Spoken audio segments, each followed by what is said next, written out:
Hey artists, for our first project of the fourth quarter, the fourth 9 weeks, the last 9 weeks, congrats, you made it this far.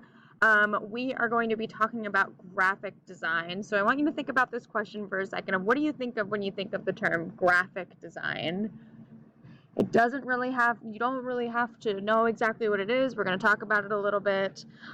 Basically, graphic design, if my computer would work, is visuals that communicate messages to consumers. You would see it a lot in advertisements, on like informational posters, logos, graphic t-shirts, anything that advertises a company or a brand. They are most commonly found in advertisements.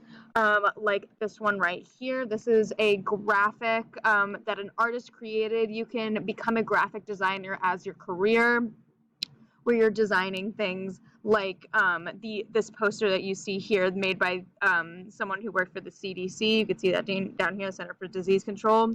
And I just wanted to point out a couple things about this poster that has elements of graphic design in it.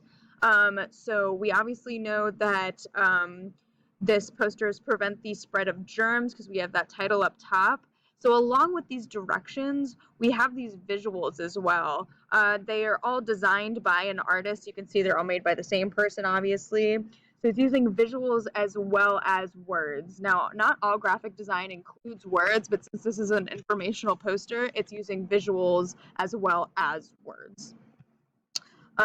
The most common type of graphic design that you all will come across in your lives are logos. They're a really important part of the graphic design world.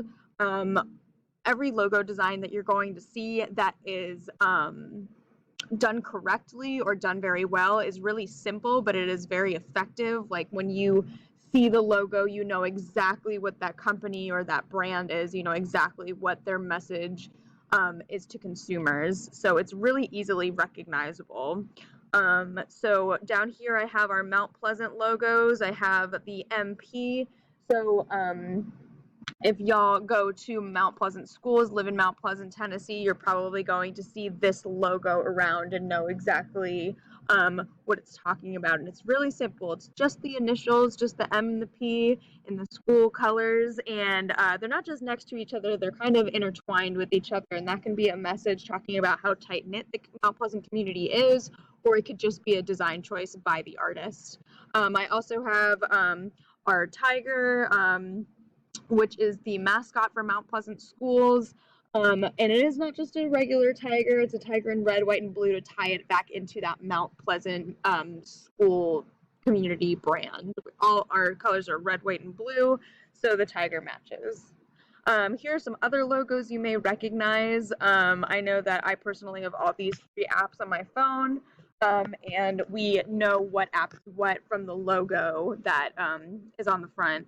You can see here that all of these designs are very, very simple, but they either communicate something and they do communicate something about the brand. Like this TikTok logo is a very simple, colorful music note because TikTok uses a lot of visuals, obviously.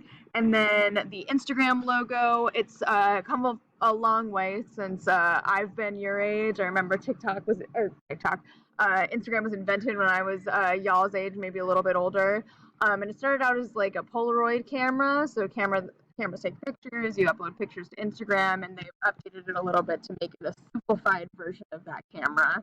And then Snapchat is doing something a little bit different. This Ghost isn't necessarily communicating what Snapchat as an app is about, but it has a very recognizable symbol. Like if you think of the Geico gecko or Tony the tiger on Frosted Flakes, you have some sort of mascot.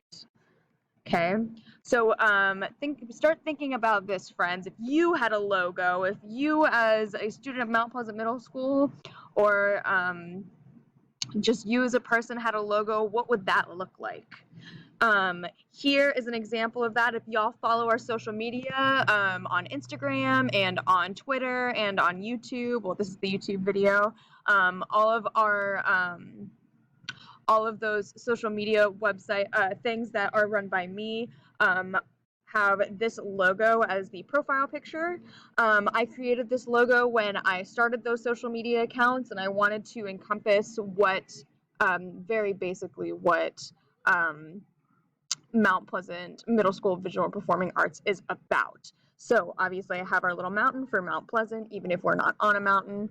And I have red, white, and blue because those are school colors. I have what our, sorry, there was a bee. I'm doing this outside.